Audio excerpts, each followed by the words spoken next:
दोस्तों जिन लोगों ने अरेंज मैरिज की है उससे कहीं ज़्यादा उथल पुथल मैंने उन लोगों के वैवाहिक जीवन में देखी है जिन्होंने लव मैरिज की है। शादी के कुछ समय बाद ही उनका प्रेम पता नहीं कहाँ छूमंतर हो जाता है।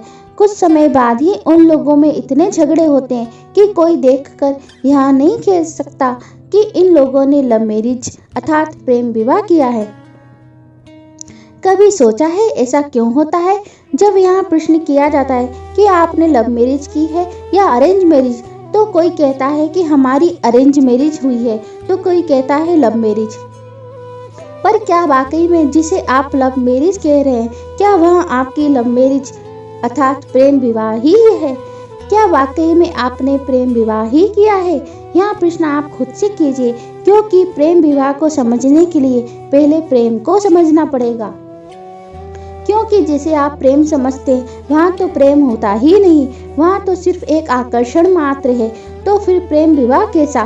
क्योंकि यदि सच में प्रेम होता तो जीवन के अंत तक रहता, कुछ महीनों में ही छूमंतर न हो जाता।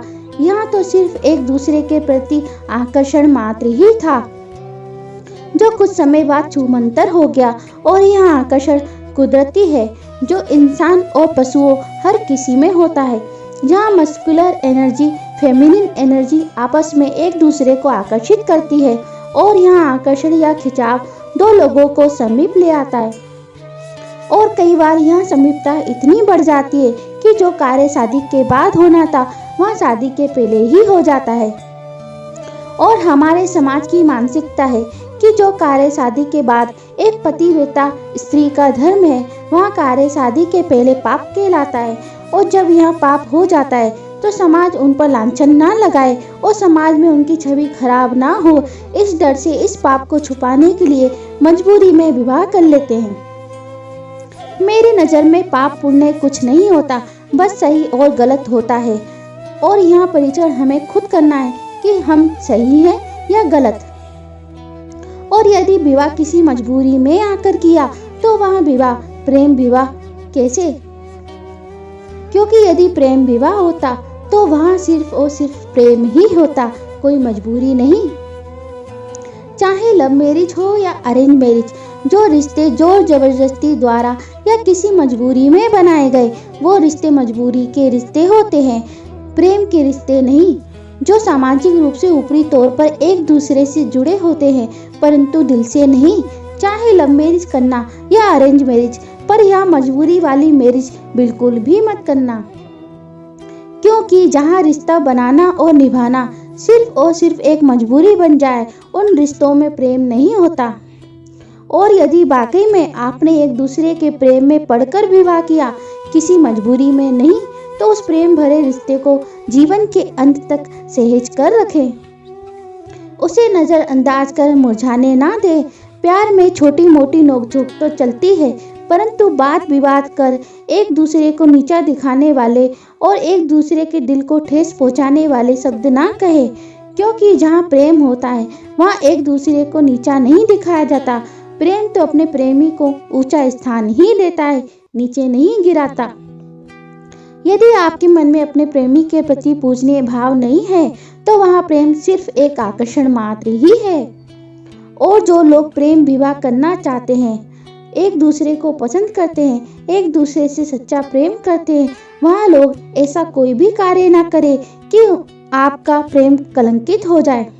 जहाँ तड़प शरीर में उठे वहाँ सिर्फ आकर्षण ही है। जहाँ पर प्रेम होता है वहाँ तो दिलों में तड़प उठती है, नजरें देखने के लिए तड़प उठती हैं और कान उसकी आवाज़ सुनने के लिए तड़पते हैं। यदि आप कंफ्यूज हैं कि आप जो महसूस कर रहे हैं वह प्रेम है या सिर्फ एक आकर्षण, तो प्रेम के ऊपर लिखी वैलेंटाइन डे नामक मेरी एक पोस्ट जरूर पढ़ें, जिसकी लिंक मैं डिस्क्रिप्शन बॉक्स में दे दूंगी। जब प्रेम को सच की कसौटी पर परख लें, तभी प्रेम विवाह अर्थात लव मैरिज का फैसला लें। नहीं तो कई लव मैरिज में भी तलाक होते देखे हैं मैंने। क्योंकि जहाँ प्रेम था ही नहीं, वहाँ प्रेम विवाह कैसा? और ऐसे नकली प्रेम विवाह कुछ सालों में ही टूट जाते हैं। मेरा काम है लोगों को सही मार्गदर्शन देना, और मैं अपना काम बखूबी कर रही हूँ। बाकी फैसला आपका कि आपको सच का प्रेम विवाह करना है या वो नकली प्रेम विवाह जो कुछ सालों बाद टूट जाता है, या फिर एक ऐसा खोखला रिश्ता बनकर रह जाता है जिसमें प्यार नहीं होता। चाहे लव मैरिज हो या अरेंज मैरिज, जहाँ रिश्ते खोखले हो जाते हैं वहाँ एक्स्ट्रा मैरिटल अफेयर होना एक आम बात है, क्योंकि जो प्यार उस रिश्ते में मिसिंग है वह प्यार बाहर खोजा जाने लगता है। विवाहित लोगों के लिए बस यही संदेश है कि अपने रिश्ते को किसी भी कीमत पर खोखला ना होने दे, उसमें से वो प्यार मिसिंग ना होने दे जो उस रिश्ते में होना चाहिए। क्योंकि यदि आपके रिश्ते में एक्स्ट्रा मैरिटल अफेयर नाम की यहाँ दीमक लग गई तो जो रिश्ता पहले से खोखला है वहाँ और अधिक खोखला हो जाएगा और टूटकर बिखर जाएगा। दोस्तों, यदि आपको मेरी यह वीडियो अच्छी लगी तो आप इसे लाइक करें, शेयर करें, सब्सक्राइब करें, साथ ही बेल आइकॉन के बटन को भी दबा दें ताकि इसी तरह की अच्छी जानकारी की वीडियो आप लोगों तक सबसे पहले पहुंचे। धन्यवाद। राधे राधे।